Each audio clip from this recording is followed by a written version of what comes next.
MD তালহা ইসলাম আপনি লিখেছেন, আমার ছোট বোন একটি হারাম রিলেশনে রয়েছে। আমি ওর মোবাইল চেক করে তা জানতে পেরেছি। আমি ওর মোবাইল চেক করলাম, আহ, এই কারণে কি আমার গুনাহ হবে? ওর আইডি কি আমার মোবাইলে লগ ইন দিতে পারবো?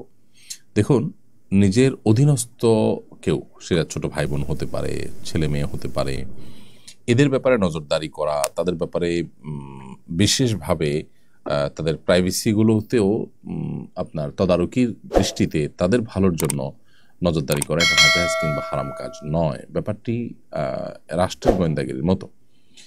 একজন মানুষ, তিনি যখন রাষ্ট্রের কোনো গুরুত্বপূর্ণ দায়িত্বে থাকবেন, অন্যান্য মানুষের নিরাপত্তা, রাষ্ট্রের কল্যাণ বিবেচনা করে যদি তিনি কারোর ব্যাপারে বিশেষভাবে মনোযোগ দেন এবং তার একান্ত বিষয়গুলোকে তিনি অবজার্ভ করার চেষ্টা করেন, তাকে একান্ত নজরদারিতে আনেন, তো এটি নাজায়েজ কিংবা হারাম কাজ নয়, জনকল্যাণে সেটি জায়েজ। ঠিক একইভাবে নিজের অধীনস্থ ছোট ভাই বোন, অধীনস্থ ছেলে মেয়ে, অধীনস্থ লোকজন, একান্ত পরিবারের লোকজন, তাদের কল্যাণার্থে তাদের প্রতি নজরদারি করা এটা গুনাহের বিষয় নয়। পশ্চিমা সভ্যতার দর্শন এক্ষেত্রে ভিন্ন।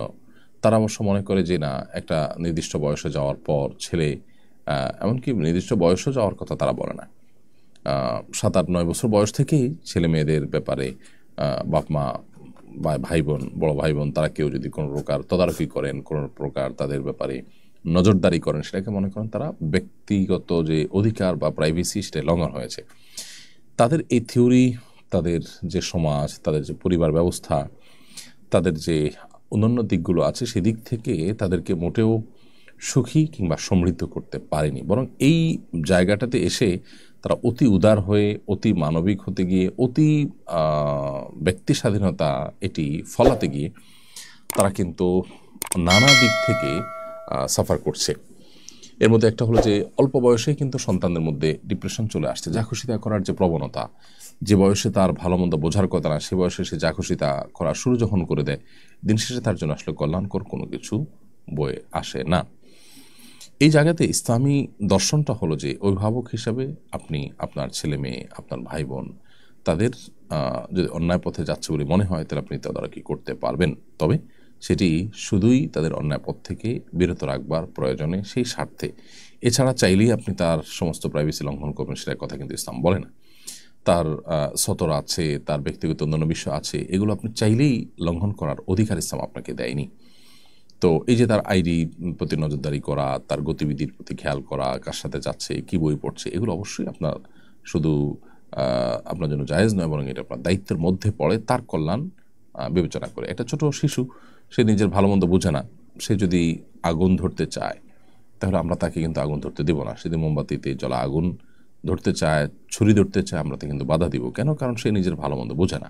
ঠিক একইভাবে নিজের অধীনস্থ ছোট ভাই বোন, ছেলে মেয়ে, তাদের কল্যাণ অকল্যাণের পথ তাদের পরিপূর্ণভাবে বোঝার মতো, পরখ করবার মতো বয়স না হওয়ার কারণে অভিভাবকদের সেখানে কিন্তু ইন্টারফেয়ার করার প্রয়োজনীয়তা রয়েছে। যারাই এ ব্যাপারে যথেষ্ট নজরদারি করেছেন, তাদের পরিবারের ছেলেমেয়েরা অবশ্যই নজরদারির ক্ষেত্রে যে শরিয়ার নিয়ম মেনটেন করতে, অনেকে অতিরিক্ত বাড়াবাড়ি করে, অতিরিক্ত কড়াকড়ি করে শরিয়ার সীমানাও লঙ্ঘন করে ফেলেন, সেক্ষেত্রে তাকে সেটার জন্য অবশ্যই সাফারার হতে হয়। কিন্তু যারা শরিয়ার নির্দেশনাকে মেনে ব্যালেন্স করে কাজটি করেন, তাদের সন্তানরা সাধারণত বকে যাওয়ার হাত থেকে রক্ষা পায়। আজ থেকে 2 দশক 3 দশক আগে আমাদের দেশের যদি আমরা যে কালচার ছিল, সেটার দিকে খেয়াল করে দেখব যে বাবা মা তাদের সন্তানদের খুব বেশি নজরদারিতে রাখতেন, তাদের তদারকিতে রাখতেন। সেই সন্তানরা কিন্তু বড় হওয়ার পর বাবা মার প্রতি কোনো বিরক্তি প্রকাশ করেনি, বরং তারা অনেক খুশি হয়েছে যে বাবা মার তদারকির কারণে তাদের অনেক কল্যাণ বয়ে এসছে। আজ আমরা পশ্চিমা সভ্যতার প্রভাবে আমাদের সমাজে অনেকেই অতি উদার হতে দেখা যায় সন্তানদের ব্যাপারে, অধীনস্থদের ব্যাপারে। এর কুফলও কিন্তু আমাদের চোখের সামনে আমরা অনবরত দেখতে পাচ্ছি, চতুর্পাশে দেখতে পাচ্ছি, কদিন পরপরই দেখতে পাই যে বাবা মার কীভাবে অবাধ্য হয়ে যায় ছেলেমেয়েরা, ভাই বোনরা।